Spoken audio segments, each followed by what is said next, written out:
کیا آپ نے کبھی کوئی ایسی خواہش کی ہے جو دل کے بہت قریب ہو لیکن لاکھ کوششوں کے باوجود پوری نہ ہو رہی ہو؟ کیا آپ نے کبھی راتوں کو جاگ کر آنسو بہا کر اللہ سے فریاد کی ہو لیکن دل میں ایک بے چینی سی رہی ہو کہ پتہ نہیں دعا قبول ہو رہی ہے یا نہیں؟ اگر آپ کی زندگی میں کوئی ایسی حاجت ہے جسے پورا کروانے کے لیے آپ کی بے چینی ہے، آج کی یہ ویڈیو آپ کے لیے ہے، کیونکہ میں آپ کے ساتھ ایک ایسا طاقتور وظیفہ شیئر کرنے والا ہوں جو لاکھوں لوگوں نے آزمایا اور اللہ کی فضل سے انہیں ان کی مرادیں ملی ہیں۔ اگر آپ بھی چاہتے ہیں کہ آپ کی حاجت جلد از جلد پوری ہو تو اس ویڈیو کو آخر تک دیکھیں اور اس وظیفے کو پورے یقین کے ساتھ کریں، انشاءاللہ تعالی کامیابی آپ کے قدم چومے گی۔ اسلام میں وظائف کا ایک خاص مقام ہے۔ جب ہم کسی مقصد کے لیے دعا کرتے ہیں تو وظیفہ ہمارے لیے ایک ذریعہ بنتے ہیں کہ اللہ ہماری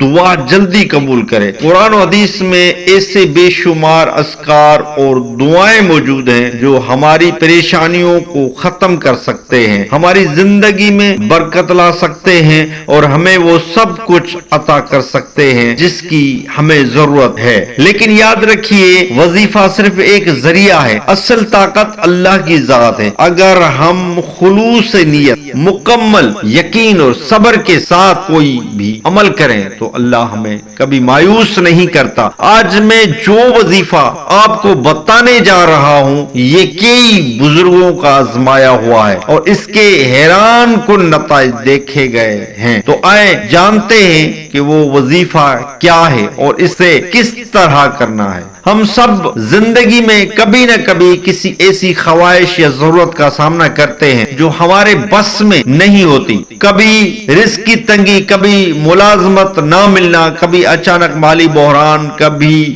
بے اولادی کا غم، کبھی شادی میں تاخیر، کبھی کوئی اور بڑی مشکل۔ ایسے وقت میں انسان بے بس محسوس کرتا ہے، دل میں سوال آتے ہیں، کیا میری دعا قبول بھی ہو رہی ہے یا نہیں؟ کئی لوگ کہتے ہیں کہ ہم نے بہت دعائیں کی لیکن کوئی اثر نہیں ہوا۔ بعض اوقات ہم جلد مایوس ہو جاتے ہیں اور سمجھتے ہیں کہ شاید ہماری دعا قبول نہیں ہو رہی، لیکن یاد رکھیے دعا کبھی رد نہیں ہوتی، بس اس کی قبولیت کی مختلف طریقے ہوتے ہیں۔ نمبر ایک، فوراً قبولیت۔ بعض اوقات اللہ فوراً ہماری حاجت پوری کر دیتا ہے۔ نمبر دو، تاخیر کے ساتھ۔ اللہ بہتر وقت پر دعا قبول کرتا ہے کیونکہ وہ جانتا ہے کہ ہمارے لیے کیا بہتر ہے۔ نمبر تین، کسی مصیبت کو ٹال دینا۔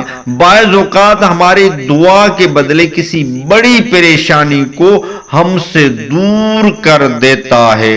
ایک بزرگ کا قول ہے کہ ایک بزرگ اور اس کا بیٹا کہیں اس کے بیٹے کو میں جا رہے تھے تو راستے میں اس کے بیٹے کو کانٹا چبھا تو وہ ایک دن اس کو وہیں ٹھہرنا پڑا۔ تو وہ بیٹے کی تکلیف اس سے برداشت نہیں ہو رہی تھی تو اس نے رب سے دعا مانگی تو اس کو ندا ہوئی کہ آپ کو ایک بڑی مصیبت سے بچانے کے لیے یہ چھوٹی مصیبت دی گئی ہے، کیونکہ آپ جس جگہ جا رہے تھے وہاں ایک بہت بڑی مصیبت آنے والی تھی جس کو اللہ تعالیٰ نے دور کر کے اس چھوٹی سی مصیبت، کانٹے کی مصیبت میں مبتلا کیا ہے۔ تو اللہ تعالیٰ ہم سے بڑی مصیبتیں دور کر کے چھوٹی مصیبت میں مبتلا کرتا ہے۔ نمبر چار، آخر میں بہترین بدلہ۔ اگر کوئی دعا دنیا میں قبول نہ ہو تو اس کا اجر آخرت میں کئی گنا بڑھ کر دیا جاتا ہے۔ آخرت میں اس دعا کا اجر، ایک حدیث پاک میں ہے کہ لوگ آخرت میں تمنا کریں گے کہ کاش دنیا میں میری کوئی دعا قبول نہ ہوتی کیونکہ اس کا ثواب مجھے آخرت میں مل جاتا۔ آخرت میں اس کا ثواب دیکھ کر لوگ یہ خواہش کریں گے کاش دنیا میں میری دعا قبول نہ ہو۔ اسی لیے دعا کو کبھی ترک نہ کریں اور ہمیشہ مکمل یقین کے ساتھ اللہ سے مانگے۔ آج میں جو خاص وظیفہ آپ کو بتانے جا رہا ہوں یہ خاص طور پر ان لوگوں کے لیے جو اپنی حاجت پوری کروانے کے لیے بے چین ہیں، چاہتے ہیں کہ اللہ انہیں جلدی عطا کرے۔ یہ وظیفہ نہ صرف عام لوگوں نے آزمایا ہے بلکہ بڑے بڑے علماء کرام، بزرگان دین نے بھی اس کی افادیت کو بیان کیا ہے۔ اس وظیفے میں اللہ کے 3 اسم اعظم، اللہ کے اسم نام شامل ہیں جن کا ذکر قرآن میں بھی آیا ہے، حدیث میں بھی ان ناموں کی فضیلت بیان کی گئی ہے۔ جب ہم اللہ کو اس کے صفاتی ناموں سے پکارتے ہیں تو وہ ہماری دعاؤں کو جلد قبول فرماتا ہے۔ خاص طور پر یا اللہ، یا رحمان، یا رحیم، ایسے الفاظ ہیں جو اللہ کی رحمت کو کھینچنے والے ہیں۔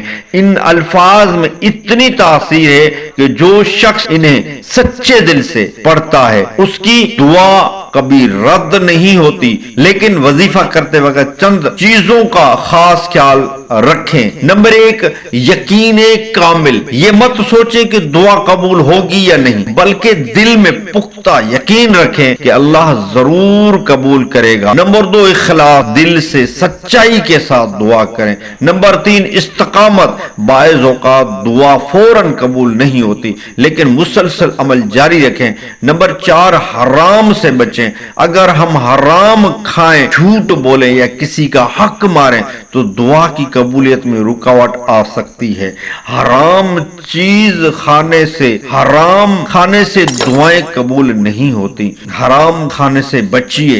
اب آتے ہیں اس وظیفے کی تفصیل کی طرف جو وظیفہ میں آپ کو عرض کرنے لگا ہوں، اس کو غور سے سنیں اور اچھی طرح اس کو کریں۔ سب سے پہلے باوضو ہو جائیں، ایک پاک جگہ پر بیٹھ جائیں، تین مرتبہ درود شریف پڑھیں۔ اول آخر درود شریف پڑھنا چاہیے، اس سے دعائیں قبول ہوتی ہیں۔ درود ابراہیمی پڑھیں یا کوئی اور درود بھی پڑھ سکتے ہیں۔ نمبر 3، اب وظیفہ کی طرف بڑھتے ہیں۔ یا اللہ، یا رحمان، یا رحیم، یا اللہ، یا رحمان، یا رحیم، روزانہ نماز عصر کے بعد کثرت کے ساتھ دل کی گہرائیوں سے پڑھیں۔ خاص طور پر یہ عمل جمعے کے دن نماز عصر کے بعد کثرت سے پڑھیں۔ جمعے کے دن دعائیں قبول ہوتی ہیں سورج غروب ہونے سے پہلے۔ نمبر 4، اس کے بعد اپنی حاجت کے لیے ہاتھ اٹھا کر دعا کریں۔ جتنے خلوص سے دعا کریں گے اتنی جلدی قبولیت ہوگی۔ نمبر 5، دعا کے بعد پھر 3 مرتبہ درود شریف پڑھیں۔ نمبر 6، اس عمل کو کم از کم 7 دن مسلسل کریں۔ اگر حاجت پوری نہ ہو تو مزید جاری رکھیں یا یہ عمل ہر جمعہ کے روز پڑھیں۔ یہ وظیفہ کرنے کے بعد اپنے دل میں دیکھیں کہ آپ کو ایک روحانی سکون محسوس ہوگا، ایک طاقت کا احساس ہوگا کہ اللہ آپ کی دعا سن رہا ہے اور انشاءاللہ جلدی آپ کو اپنی دعا کی قبولیت کی خوشخبری ملے گی انشاءاللہ تعالی۔ یہ وظیفہ بے شمار لوگوں نے آزمایا اور کامیاب ہوئے، لیکن سب سے اہم چیز ایمان، یقین، صبر ہے۔ یاد رکھیے اللہ کبھی کسی کی دعا کو ضائع نہیں کرتا۔ اگر آپ نے سچے دل سے دعا کی تو اللہ آپ کو ضرور نوازے گا۔ اگر آپ نے یہ وظیفہ آزمایا ہے اور آپ کو اس کا کوئی خاص اثر محسوس ہوا ہو تو برائے کرم کمنٹس میں ضرور شیئر کریں تاکہ دوسرے لوگوں کو بھی حوصلہ ملے۔ اگر آپ مزید ایسی روحانی وظائف اور دعائیں جاننا چاہتے ہیں تو ہمارے چینل کو سبسکرائب کریں اور ہماری دیگر ویڈیوز کو دیکھیں اور گھریلو علاج اور وظائف چینل سے آپ جڑے رہیں۔ اس چینل سے انشاءاللہ آپ کو بے شمار ایسے ویڈیوز ملتی رہیں گی جو آپ کو فائدے مند ہے۔ آپ کے وظائف ملیں گے، رزق کے وظائف، قرض سے نجات کے وظائف، گھریلو ٹوٹکے، گھریلو علاج، ایسی مفید معلومات آپ کو اس چینل سے ملتی رہے گی۔ اللہ آپ کی ہر جائز دعا کو قبول فرمائے، آپ کو بے پناہ رزق و برکت اور خوشیاں عطا فرمائے، آمین۔ اللہ حافظ۔ نیکسٹ ویڈیو میں ملتے ہیں۔